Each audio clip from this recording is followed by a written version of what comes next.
अस्सलाम वालेकुम and welcome to my channel passion by Rehan Gauri. Viewers, अपने इस व्लॉग में मैं आज आपको कराची में होने वाले डेवलपमेंट वर्क्स की एक रिपोर्ट पेश कर रहा हूँ। तो जनाब, पूरे कराची में आजकल तरक्याती काम हो रहे हैं और उसकी वजह से ये समझ लें कि पूरा शहर ही खुदा हुआ है। डिस्ट्रिक्ट सेंट्रल की अगर मैं बात करूँ तो वहाँ सबसे पहले नालों की सफाई का काम शुरू किया गया।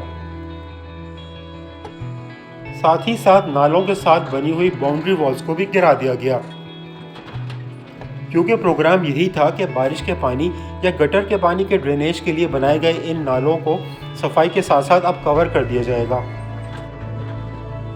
इन नालों में अक्सर लोग कचरा भी फेंकते थे, जिसकी वजह से ये हमेशा बंद ही रहते थे। इस तरह के नाले पूरे नॉर्थ नाज़िमाबाद में बने हुए हैं और इनको कवर करने का सुनकर हमें बड़ी खुशी हासिल हुई, क्योंकि बारिश के दिनों में ख़ासतौर पर केडीए का इलाका और 5 स्टार चौरंगी पानी में डूब जाते हैं।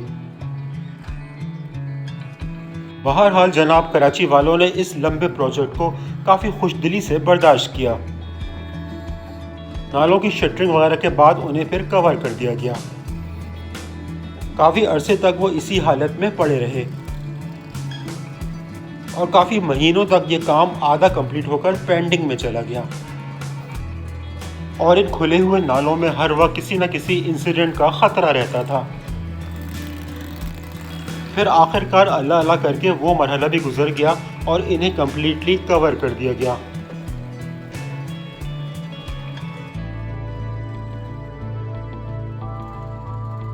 अभी एक काम कंप्लीट भी ना हो पाया था कि कराची में गैस लाइनें डालने के लिए खुदाई शुरू कर दी गई। तमाम मेन रोड्स पर गैस पाइप्स डालने के बाद फिर गली मोहल्लों की बारी आ गई और मेन रोड्स के बाद कराची की हर गली खोद दी गई। दूसरे मरहले में फिर इन गैस लाइंस को घरों से मिलाने के लिए मजीद खुदाई की गई और इस तरह ये खुदाई लोगों के घरों तक पहुंच गई। लेकिन इस पर भी कराची वाले खामोश रहे कि आखिरकार गैस की लोड शेडिंग से तो जान छूटेगी,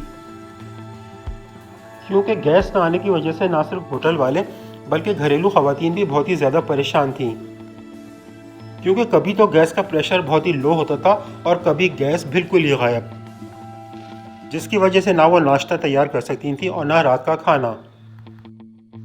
बाहर का अनहाइजीनिक खाना खा खा कर लोग भी थक चुके थे।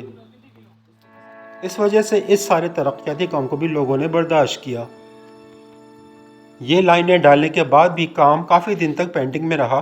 फिर आहिस्ता आहिस्ता इन लाइंस को घरों के साथ कनेक्ट कर दिया गया। जब मेन रोड्स पर सेवरेज और पानी की लाइनें डालने का काम कंप्लीट हुआ तो फिर फुटपाथ बनाने शुरू किए गए। इसमें भी यही देखा गया कि मजदूर एक दिन काम करते थे तो 4 दिन छुट्टी करते थे। इसके बाद फिर सर्विस रोड्स पर ब्लॉक्स लगाने का काम शुरू किया गया। ये सब काम होता हुआ देखकर भी हमें इंतहाई खुशी हुई कि काफ़ी सालों के बाद कराची में इनको सर्विस रोड्स बनाने का भी ख्याल आया। किसी ने तारीफ की कि ये सारे काम जमात इस्लामी वाले करवा रहे हैं, तो किसी ने पीपीपी को क्रेडिट दिया, तो कुछ लोगों ने इसमें एमक्यूएम का नाम भी शामिल किया। लेकिन हम खामोश रहे कि हमें इससे क्या मतलब, कोई भी पार्टी काम करवाए, बस कराची में काम होना चाहिए, क्योंकि बस अब कराची वालों ने बहुत बर्दाश्त कर लिया। उसके बाद जनाब फिर मेन रोड्स बनाने का काम शुरू कर दिया गया। इसमें भी वही हाल था, क्रश बिछाने के बाद रोड को ऐसे ही छोड़ दिया जाता था कि वो गाड़ियों के वजन से और टायरों से खुद ही दब जाएगा।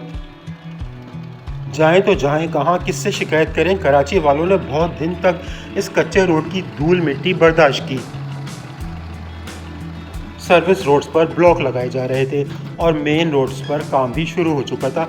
ये सब देखकर जैसे आंखों को यकीन नहीं आ रहा था। ये तो मैं आपको कराची के डिस्ट्रिक्ट सेंट्रल का हाल सुना रहा हूँ, लेकिन सुना है कि आहिस्ता आहिस्ता दूसरे डिस्ट्रिक्ट्स में भी काम शुरू कर दिया गया है, जबकि गैस लाइंस डालने का काम तो पूरी कराची में ही चल रहा है।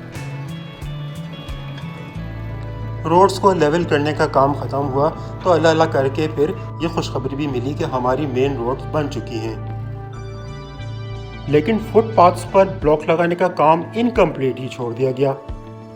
یہ روڈ بھی اتنی پائیدار تو نظر نہیں آ رہی تھی، لگتا تھا کہ ایک ہی بارش میں بیٹھ جائے گی، لیکن اللہ کا شکر ہے کہ کچھ تو کام ہوا۔ اب نالے کور کر کے باؤنڈری وال بنا دی گئی تھی اور ساتھ ہی روڈز بھی ڈل چکی تھیں۔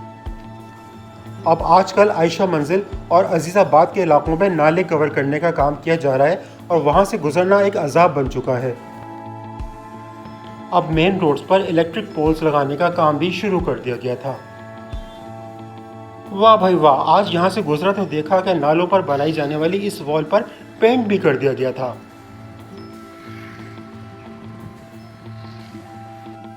لیکن یہ کیا، ایک ہفتے پہلے بنائی جانے والی روڈ کو پھر دوبارہ توڑ دیا گیا۔ گٹر کے ڈھکنے غائب اور جگہ جگہ پوری روڈ پر کھدائی کر دی گئی۔ یعنی ایک ڈپارٹمنٹ نے روڈ بنائی تو دوسرے ڈپارٹمنٹ نے گٹرز کی صفائی شروع کر دی۔ شاید اس سے پہلے وہ لوگ سو رہے تھے۔ بس جی کیا کہیں، اس ملک کا اور اس کے لوگوں کا تو اللہ ہی حافظ ہے۔ یہ بارش کے پانی کی نکاسی کے لیے ہر گلی کے کارنر پر ڈرینیج بنائے گئے تھے، جو پہلے تو روڈ بننے پر دبا دیے گئے، اب دوبارہ سے ان کو کھود کر نکال دیا گیا ہے۔ فٹ پاتھ بنانے کا کام بھی نامکمل چھوڑ دیا گیا اور روڈ بھی ایک بارش کے بعد ہی دوبارہ سے بیٹھ چکی ہے۔ جی ویورز، تو کراچی شہر کے حق میں اللہ سے دعا کیجیے گا اور ساتھ ہی مجھے بھی اپنی دعاؤں میں یاد رکھیے گا۔ اپنا بہت خیال رکھیے گا۔ اللہ نگہبان۔